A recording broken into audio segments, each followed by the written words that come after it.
Welcome to Cyber Espresso Podcast, your quick shot of cybersecurity insights with industry leaders. I welcome today's guest, Giovanni Amodeo, Chief Influencer Officer. Giovanni, welcome to our podcast. Thank you, Murat, for having me today. It's a great pleasure. Giovanni, AI becomes part of our everyday decision making. How is AI reshaping day-to-day workflow of private equity teams from due diligence to performing advanced risk assessments?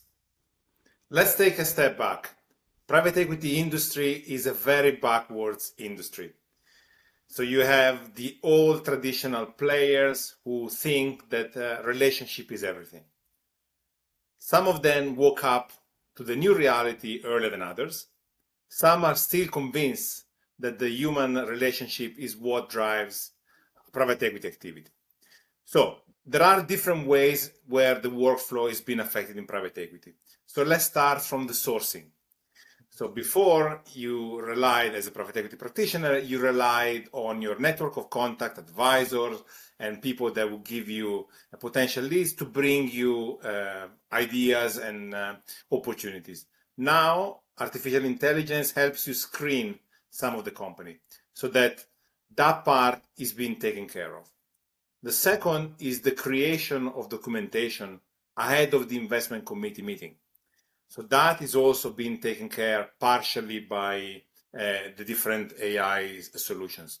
There are some firms who are more advanced than others, where the machine does everything and the investment committee at the end only decides on the companies they want to pursue and then meet the management team.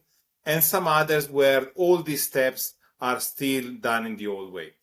So this is a part of a transformation. The winners are those who are embracing AI much earlier on, unless they have connection that other people or angles that other people don't have. Okay, so it seems like it brings a lot of automation and orchestrates a lot of routine, manual tasks. A lot of advantages, but I assume it also brings or introduces new risks. So in that token, what the firms face or should pay attention when they integrate AI into their workflow? So confidentiality is the big issue. Okay. So in this world, you don't want to know, or you don't want your competitors and the market to know which deals you're looking at. You don't want to know what risks your company or the portfolio company is going through. So that's the biggest blocker for any usage of AI. And then the second one is, and you're an expert of that, is cybersecurity. Is your company or your portfolio company, if you're a private equity firm, being exposed to cyber attack?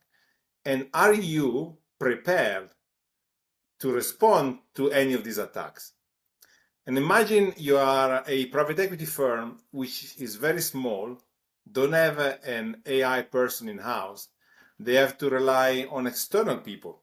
So that's another complication. Again, scale makes the difference. If you are one of the large or the largest asset managers, you have all these capabilities inside the firm. If you don't, then you need to get them externally, and you might not be even aware of the risks. So that's another issue that those firms need to face. Yeah. So, Joanne, out of curiosity, you said AI could even partially do a lot of screening. So I think this is the important part to pick which companies to be part of that portfolio. So you see any threat because it's resource intensive and AI is doing a lot of tricks against competition. So is it taking away your competitive muscles because AI for everyone can do the screening now? The question I always say is, can AI do it or should AI do it? And oftentimes we mistaken the two. So the real question is, should this function be taken over by AI? And when the answer no, the cognitive element of the person will still make the difference. Okay. The access, the angle, then the human should do it. So I don't see the threat. The biggest threat is talent. If people that graduate now are used to use AI, and you probably talked with your guest about cognitive offloading and the inability of making certain argument and assumptions. What's going to happen in 10 years' time when people solely rely on AI and they don't develop that judgment?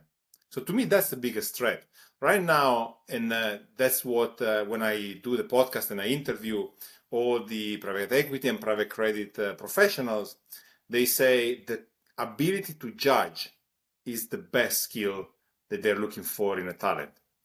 But if that is going away, what's Very left? good. And that's the biggest question mark. It is scary, but you just highlighted very important topic. So the talent gap, especially when we talk about the human oversight, many mandates, frameworks are dictating, but really a few people either have that skills or the gap is get so big that we will not even know how to reach it. So it is tricky, but it is we are on that road. Absolutely. And then in asset management, the trend is right now you have the largest asset manager becoming larger and larger because they have the scale to do so. If you are on the other end, to survive, you need to specialize and be the best at your niche. That could be a sector, could be a geography, could be an asset class. So that's what's happening. And I think in the future, by talking to all these people, this is going to become even more and more prominent. People. My last question, I think many companies thinking the same way. How are you going to make sure the AI systems you are using stay transparent and accountable, not just in principle, but in practice? Again, you need to have the right people using them and being champion. Okay. Because if you delegate, if you are a leader, and especially in this transformation period, you delegate it to the wrong people, then you can't blame that the AI hasn't done what it was supposed to do. So this is a crucial phase where people need to be retrained and be champion. The transparency is an outcome, is a byproduct of having the right people, using the right tool, knowing what the right tools should be used for. So let's talk about the sourcing.